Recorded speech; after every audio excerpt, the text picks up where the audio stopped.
مساء الفل عليكم وكل سنة وانتم طيبين. رمضان كريم عليكم. الواحد اهو بقاله 3 ايام بيتفرج على كمية مسلسلات لدرجة ان رقبتي اتلوحت اصلا، فانا شفت اقل حاجة 3 حلقات من كل مسلسل، وانا بقيت جاهز اني اكون انطباع مبدئي.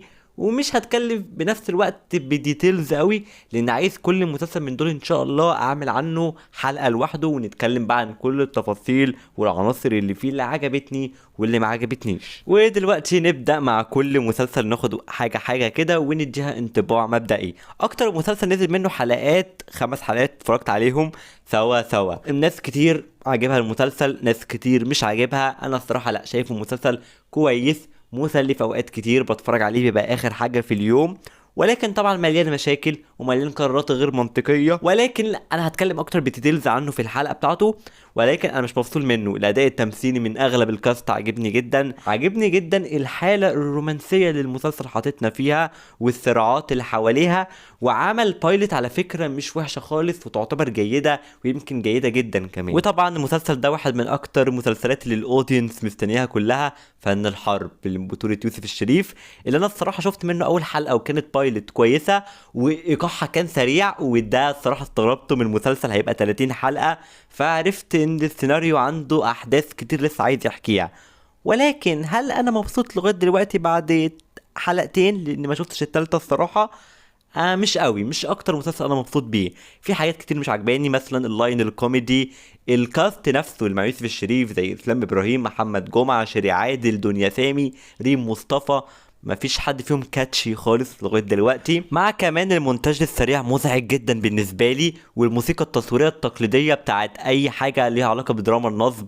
جت في بالي مثلا ناو يو سي مي. فانا الصراحه لسه عايز اتفرج اكتر على المسلسل، عايز اشوف له كذا حلقه، لان كمان اول كويست هيبتدي في الحلقه الثالثه. فنتفرج ونحكم بعد كده بعد ما يعدي شويه حلقات. يعني التلات مسلسلين اللي جايين دول للاسف مش عاجبني وفي الاغلب مش هكملهم. فخر الدلتا شفت اول حلقتين، تيك توك قوي يعني. اسلوب الكوميدي اللي فيه مش عاجبني، الشخصيات مش جذابه خالص. ولكن في الحلقه الثالثه بدأت استلطفه شوية. هديله فرصة حلقتين كمان وهنعمل حلقة كده كده وهتعرفوا اذا كنت هكمله ولا مش هكمله. ولكن من المسلسلات اللي انا مش عايز اكملها هي كيمياء. انا كنت متحمس له جدا، اول بطولة مطلقة لمصطفى غريب ومعاه دياب كمان. انا شفت الحلقة الاولى كانت مقبولة، التانية التالتة ما عجبتنيش. وصلت دلوقتي لنص الحلقة الرابعة قبل ما ابتدي اسجل، ما عجبتنيش خالص، ما قدرتش اكملها وشفتها بصعوبة. الافيهات مش حلوة، الكوميديا يعني مفيش مواقف كده افضل متابعها وابقى متواصل معاها. فالصراحة احبطت جدا منه. وطبعا شفت 3 حلقات من مسلسل مناعة، لان طبعا ده واحد من اكتر المسلسلات اللي كنت مستنيها لما عرفت ان هو هيبقى قصة حقيقية عن امبراطورية مخدرات اتعملت في حي الجمالية. مش عجباني برضو الحلقات لغاية دلوقتي، وما اعتقدش ان انا متحمس اكمله، لان كمان الدراما نمطيه قوي والكاست مش جذاب ومش كاتشي. لان انت بتتفرج على ناس ما عندهاش قدرات وامكانيات تمثيليه عاليه باستثناء هند صبري طبعا، يعني خالد سليم، محمد انور، مش عارف كريم قاسم. فلا مش مبسوط الصراحه من الاجواء. اما الاربع مسلسلات الجايين دول بالنسبه لي بقى بيغردوا خارج السرب وعاجبني جدا وهكملهم. مسلسل صحاب الارض، دراما مأساويه طبعا عن غزه، ومعمولة بشكل مش نمطي وبشكل رائع. وعلى مستوى البرودكشن ديزاين والساوند اديتنج حاجة ما حصلتش. في اصلا خضتين بسبب الساوند اديتنج ده في الحلقة الاولى. اياد نصار عاجبني دوره قوي. منة شلبي واحد من افضل ادوارها اخر فترة. في كمان شخصيات مساعدة كتير. برضه من المسلسلات اللي عجباني جدا كان يا مكان، على الرغم انك ما تبقاش مبسوط وانت بتتفرج عليه لان الدراما بتاعته كئيبة، ولكن الحلقة الثالثة اهو في نسمة هوا دخلت شوية والكوميديا كانت لذيذة جدا. ماجد الكدواني اكتر من رائع. يسرا اللوزي رغم انه نفس دور تقريبا السنة اللي فاتت ولكن عجباني. ريتال عبد العزيز ممكن تكون هي افضل حاجة في المسلسل لغاية دلوقتي من ناحية التمثيل. المسلسل نفسه كسكريبت حلو، ومن المسلسلات اللي كل ما بتتصاعد في الحلقات كل ما بتبقى احلى كمان. المسلسل اللي قبل الاخير معانا اتنين غيرنا، رقيق جدا وجميل.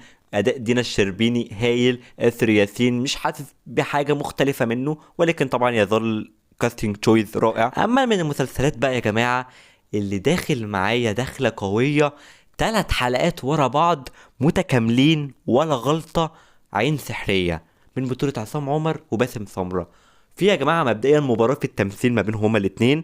وباسم سمره دخل على المسلسل انا بالنسبه لي تمثيل رائع. وعصام عمر واحد من الادوار الجامده جدا ليه، وعمر الشريف اللي قايم بدور اخوه هايل. كسكريبت بقى احنا بنتكلم على سيناريو وحوار قوي وتقيل وذكي، ومن الحاجات اللي انا بتفرج عليها باهتمام وبتركيز قوي جدا. والاخراج بقى انت عندك كادرات وفريمات الاروع بكل تأكيد، وصورة بصرية نظيفة جدا. فعين سحرية يا جماعة انا شفت 3 حلقات منه، منبهر، احلى مسلسل في رمضان بكل تأكيد لغاية دلوقتي. وبس كده طبعا انا هتكلم على كل مسلسل من دول في فيديو لوحده لازم. وكل سنة وانتم طيبين، ولسه بقى متابعين مع بعض بقية الموسم هيكون فيه ايه.